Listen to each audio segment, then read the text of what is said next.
Don Peoples Deadbolt. Let's talk about it. So we got some sad news, man, to report.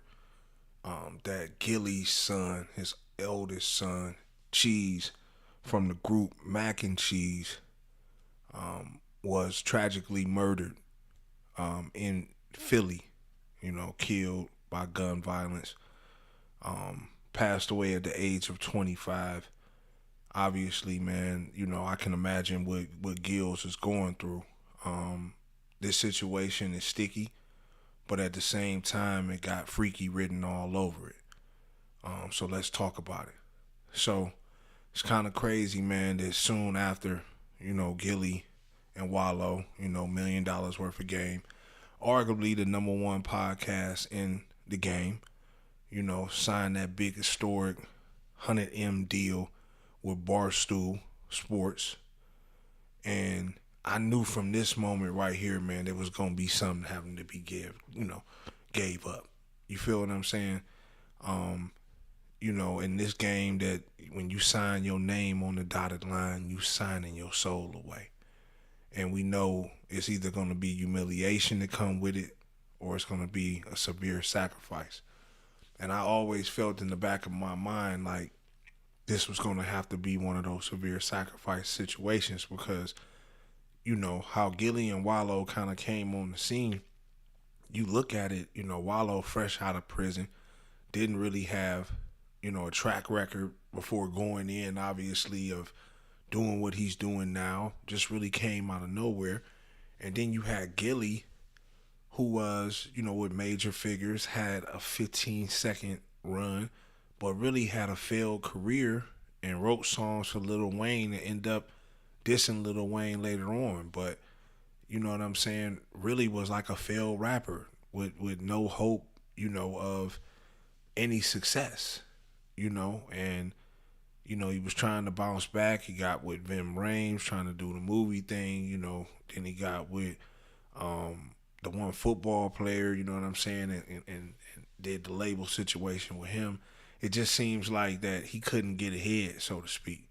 So for both of them to $4 million worth of game and then become a powerhouse like they was, what was they willing to give up to get to these seats?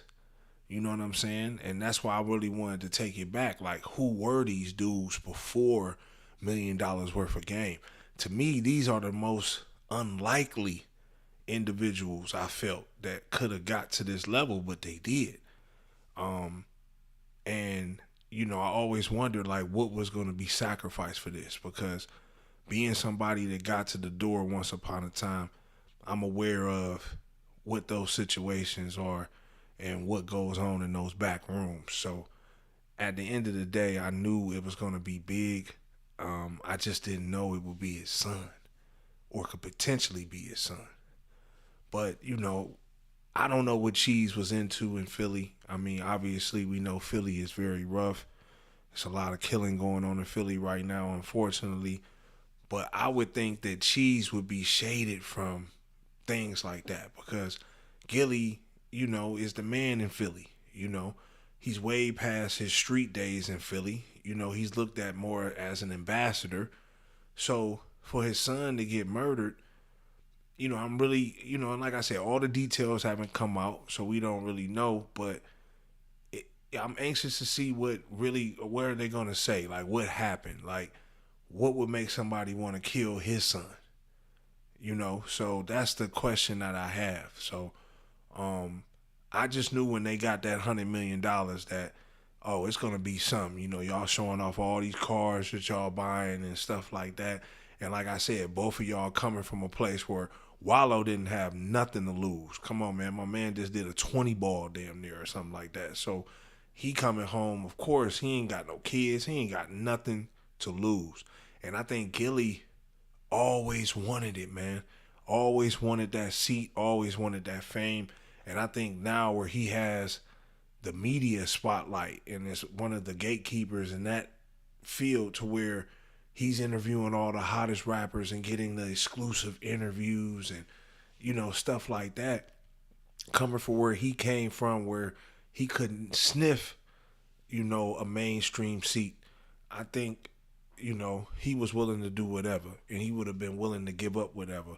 And I know a lot of people are not going to agree with this narrative, and I know a lot of people are going to be against it. Like, oh no, man, ain't nobody never gonna do that. Why would a nigga want to sacrifice his son? Must we forget what Kanye West said?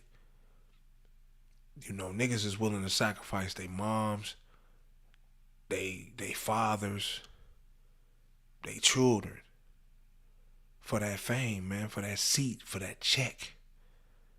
We gotta wake up, man, to what's really going on out here. So my condolences though go to Gillie. Obviously, man, losing a son is crazy. Wallow, that's his cousin.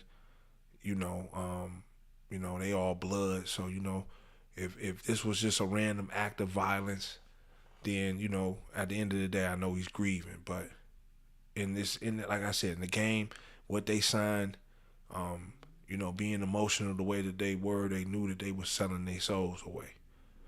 But I want y'all to get in the comment box, man, and let me know what y'all think. Do y'all feel that Gillie's son was murdered or killed? Was this a random act of violence?